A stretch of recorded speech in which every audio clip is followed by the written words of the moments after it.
In this video, I'm going to show you a little bit of how to use the opposing viewpoints in context database. To get to the database, you'll want to start at the library homepage, which is pointlibrary.org. Click on the left-hand side where it says Web Guides and look for the 7th grade research persuasive project guide. That'll take you here to the main page of the guide, and we're looking for articles or databases. So I click on that tab, scroll down, and you will see a link to the opposing viewpoints in context. If you're on campus, you won't need a password. If you're off campus, you'll need to check your password sticker that should be in your agenda. See Mrs. Wilding or Mrs. Walter if you don't have one of those. All right, this is the entry to the opposing viewpoints in context. At this point, there's two ways to approach it. You can go to the browse issues, and you will get all of the topics in alphabetical order, and you can browse through and look for the topic that you're researching for your persuasive project. Mine is homework. And I don't see homework over here on the list, so I can either look for a synonym. If I know a synonym for my topic, I can check that and see if it's just called something else, or I can search for the topic of homework. When I do that, notice that I get a bunch of articles down here, but also at the very top there's a suggested topics page, and the suggested topics page is students and homework. That's why I wasn't finding it, because it's alphabetically under students and not under homework.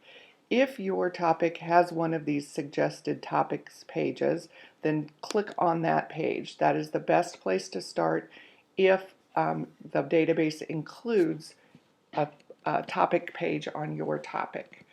Now, once you get in here into the front of the topics page, all of them are going to be organized the same way. All topics pages, no matter what your topic is, will be organized in a similar way to this.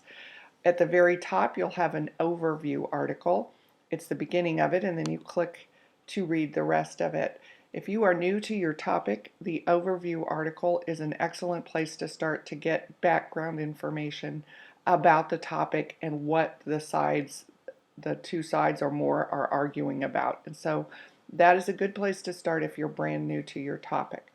Also notice up at the top of the topics page is this sort of list of drill down where you are.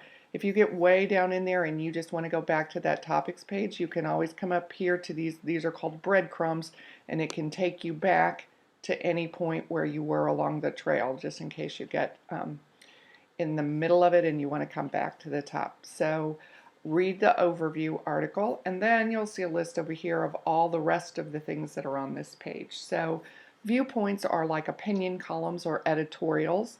Those are people who are arguing or trying to persuade their reader about their point of view. So these might be very good articles for you. These are graphs or charts or statistics that have been pulled out of different reference sources. These are like encyclopedia articles or background articles. These are audio files. Usually those are radio programs that might have very good information for you, and you can use those and cite them just like you would a text-based article. Academic journals are probably written at a level that is beyond the 7th grade level, so I wouldn't worry for this project about academic journals. Websites are good online places, authoritative places where you can find more information on the topic.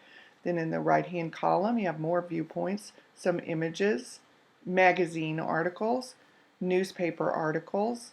These are videos, which might be television or news programs.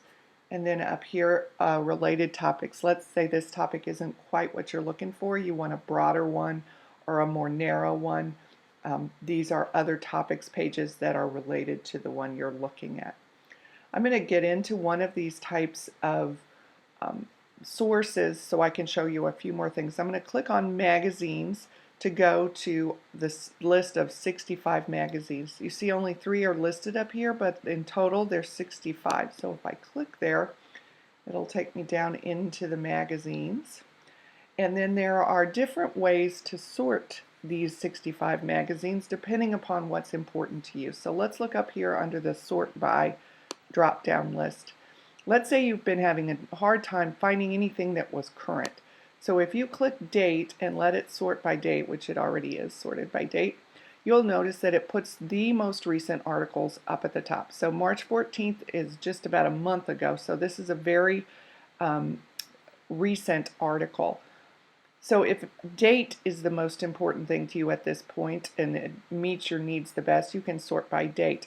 But look, this article is actually about the Islamic State, and maybe it doesn't have a whole lot about kids in this country doing homework or not doing homework and the argument about that.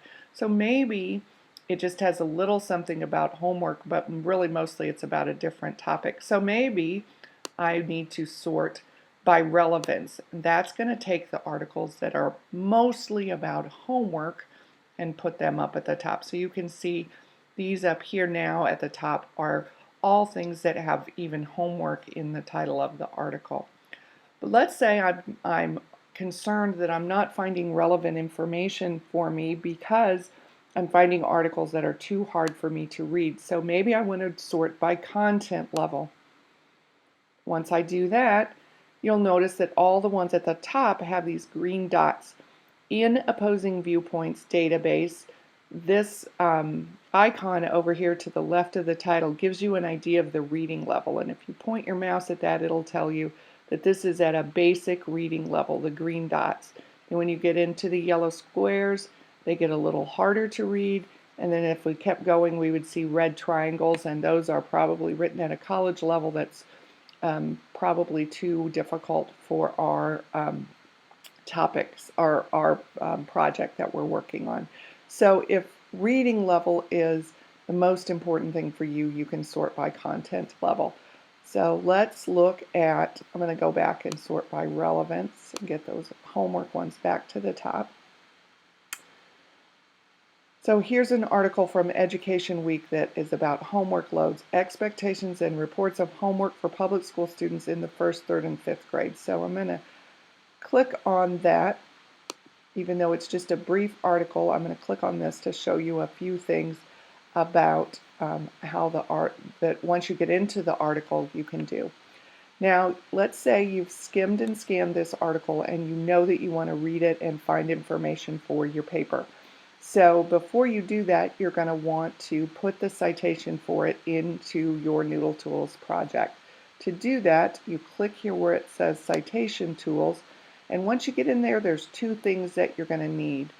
The citation is at the top. You want to make sure it's on the MLA tab because you want the MLA form of the citation.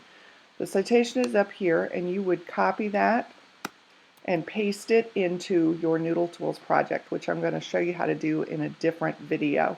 So that's one thing you'll want to copy and paste into your project. The other one that you want to copy and paste into your Noodle Tools project is this URL. So you would want to also come back and copy this URL and paste it into a different spot in your Noodle Tools project, and that'll help you get right back to this article without having to come through and search the database and do all the things that we've just done to get here. It'll take you directly back to the article. That, in a nutshell, is how to use the Opposing Viewpoints in Context database.